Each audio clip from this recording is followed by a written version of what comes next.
Halo semua, saya Rusdi Aditya melanjutkan video sebelumnya. Pada video kedua ini saya akan menjelaskan application design untuk desain aplikasi dari modul yang saya kembangkan, yaitu menu sorter. Ini kelas diagramnya. Seperti yang bisa dilihat, modul ini terdiri dari dua kelas utama yang saling berhubungan. Pertama itu kelas menu item. Kelas ini berasal dari package share yang merupakan kelas yang sudah disediakan oleh kelompok. Nah, menu item ini memiliki 4 atribut, yaitu ID bertipe integer, name bertipe string, type bertipe string, dan price bertipe double. Nah, kelas ini juga memiliki konstruktor untuk menginisialisasi semua atribut, serta metode toString untuk menampilkan data menu. Nah, menu item berfungsi sebagai domain objek atau objek utama yang akan diolah oleh modul sorting. Semua operasi sorting ini akan berjalan pada array dari objek menu item ini. Nah, kedua ada kelas menu sorter. Ini adalah kelas utama yang saya kembangkan untuk UAS ini. Menu sorter adalah unity class. Artinya kelas ini hanya berisi metode-metode statis yang tidak perlu diinstansiasi menjadi objek. Nah, kelas menu sorter ini memiliki 4 metode publik utama, yaitu metode pertama adalah insertion sort, yaitu insertion sort by price untuk mengurutkan berdasarkan harga, dan insertion sort by kategori untuk mengurutkan berdasarkan kategori. Nah, dua tipe berikutnya adalah merge sort by price, dan merge sort by kategori. Nah, semua metode ini menerima dua parameter yang sama, yaitu array menu item, dan integer size untuk menunjukkan jumlah elemen valid dalam array. Nah, semua metode ini mengembalikan nilai void karena proses sorting dilakukan langsung pada array yang dikirim tanpa mengembalikan array baru.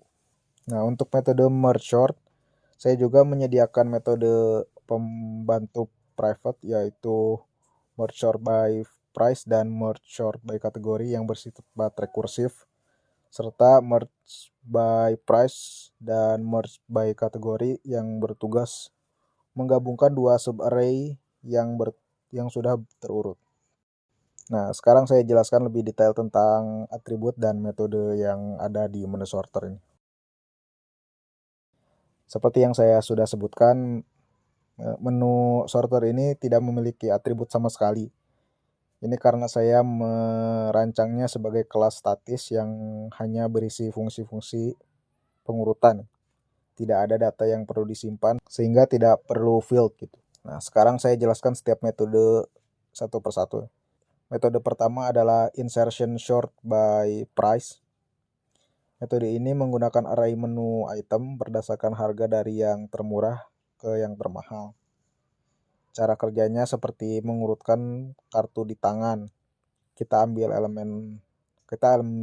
satu elemen, lalu geser elemen-elemen berikutnya yang lebih besar ke kanan sampai kita temukan posisi yang tepat.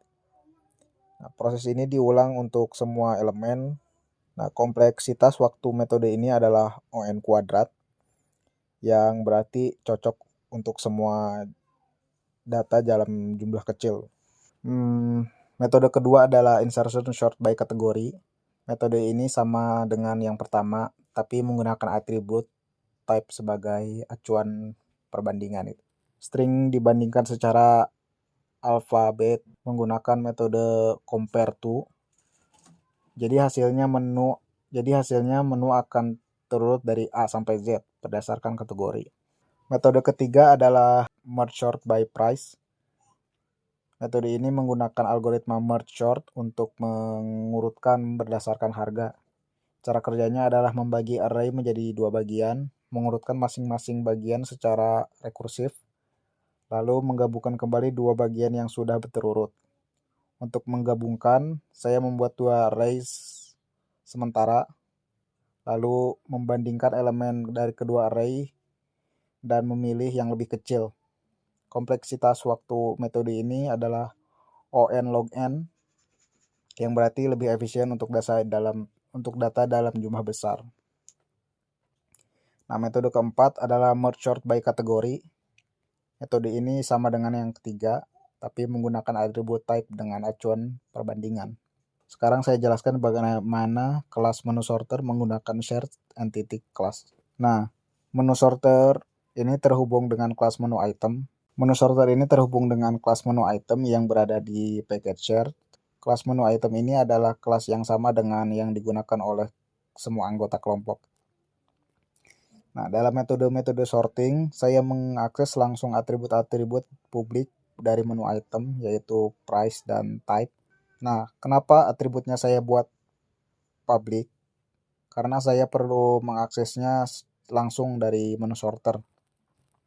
Nah, jika atributnya private, saya harus membuat kayak getter, dan itu akan membuat kodenya kayak lebih panjang.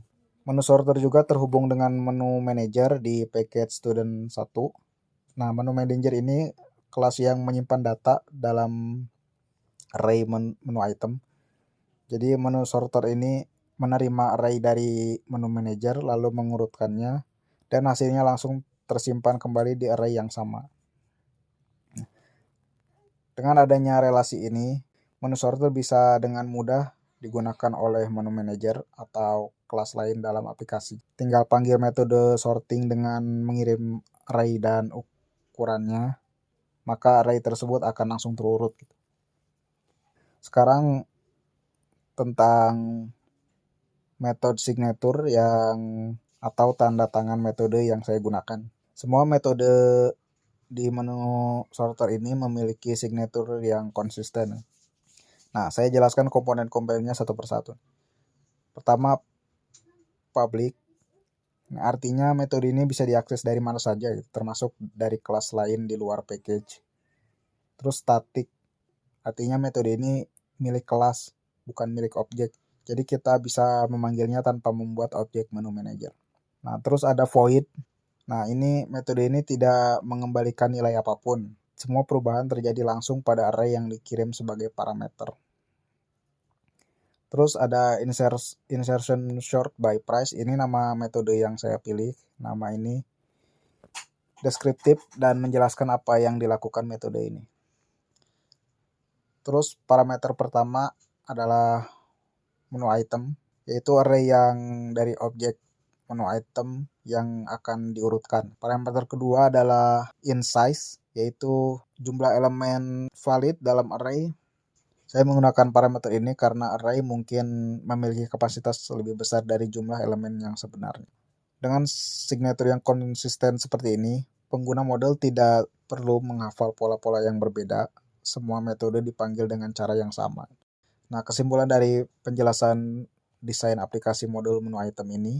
Nah, modul ini terdiri dari dua kelas utama, yaitu menu item sebagai domain objek dan menu sorter sebagai utility kelas untuk sorting.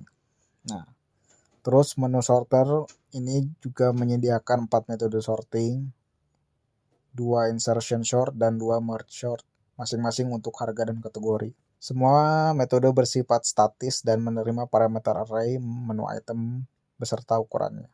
Menu sorter terintegrasi dengan shared entity, menu item, dan menu manager yang sudah dibuat di UTS. Dengan desain ini, modul menjadi lebih mudah digunakan, mudah diuji, dan mudah dipelihara. Sekian penjelasan application design untuk model menu sorter pada aplikasi restoran order management system ini. Terima kasih banyak sudah menyimak. Oke, wassalamualaikum warahmatullahi wabarakatuh.